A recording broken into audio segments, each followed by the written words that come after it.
Salut, c'est Sonia Mdiapa. Un coucou encore une fois à tout le monde, à toute la diaspora. Donc là, c'est le même sujet. Le sujet que j'essaie de débattre là, c'est le sexe. Donc là, je voulais plutôt parler de la communication dans le sexe. Il faut savoir une chose, l'homme est carrément différent de la femme quand il s'agit de sexe. Pourquoi je dis ça?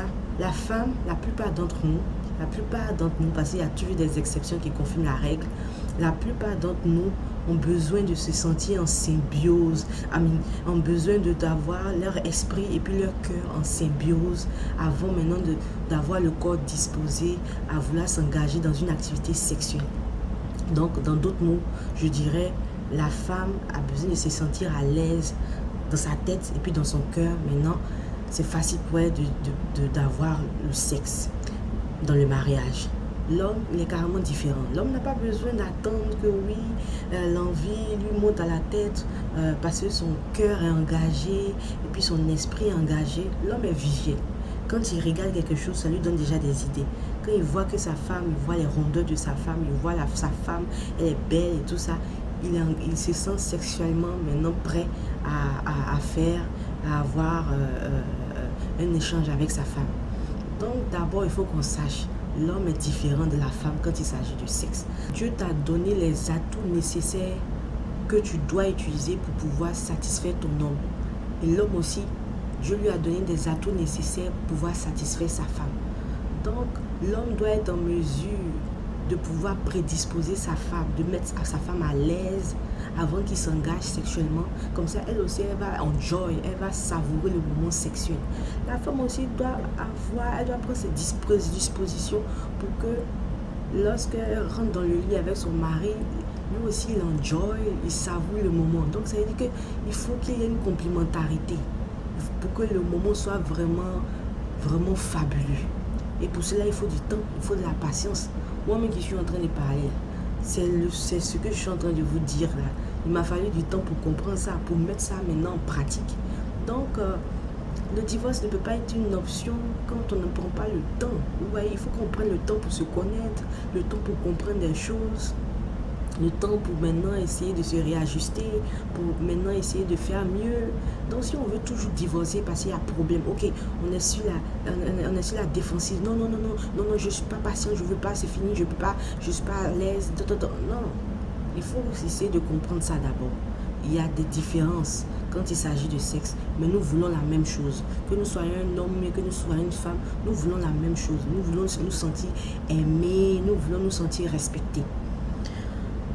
Comment on expérimente l'amour dans le sexe? Point de vue de la femme. Quand la femme se sent chouchoutée, quand elle se sent à l'aise émotionnellement, quand elle se sent à l'aise dans son esprit, elle voit le sexe maintenant comme une autre forme d'amour de son mari. Et puis elle commence à s'engager, elle commence à aimer ça aussi. Parce que si ça lui fait plaisir, ok, elle aussi elle sera contente. Donc, elle commence à s'engager facilement. Comment l'homme expérimente l'amour au travers du sexe? Pour lui, il aime sa femme. Donc, avoir un moment d'intimité avec elle, ça lui permet d'exprimer son amour pour sa femme. Là, les yeux sont aussi sa femme. Pour lui, elle doit comprendre que oui, lui est fidèle, donc il aime et c'est tout. Aussi, il faut savoir une chose, une parenthèse. Quand un homme se sent toujours repoussé sexuellement, ça lui fait mal. Ça lui fait mal, pas parce que oui, madame ne veut pas lui donner ce qu'il veut, mais ça lui fait mal aussi parce que c'est comme s'il se sentait rejeté.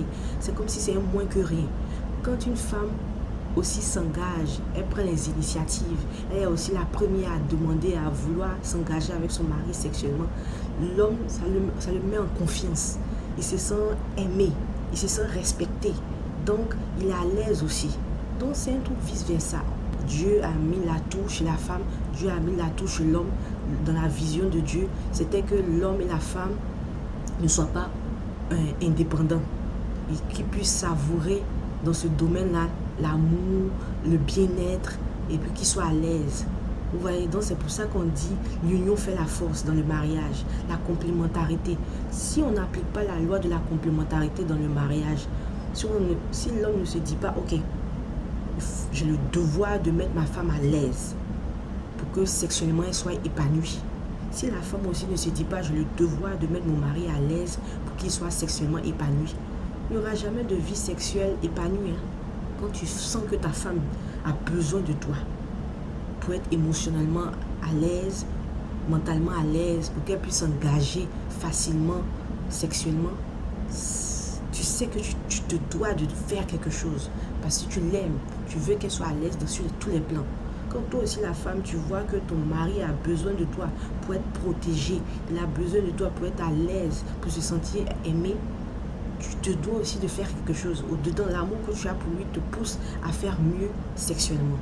1 plus 1, ça va faire 1. Donc, la balle est dans notre camp.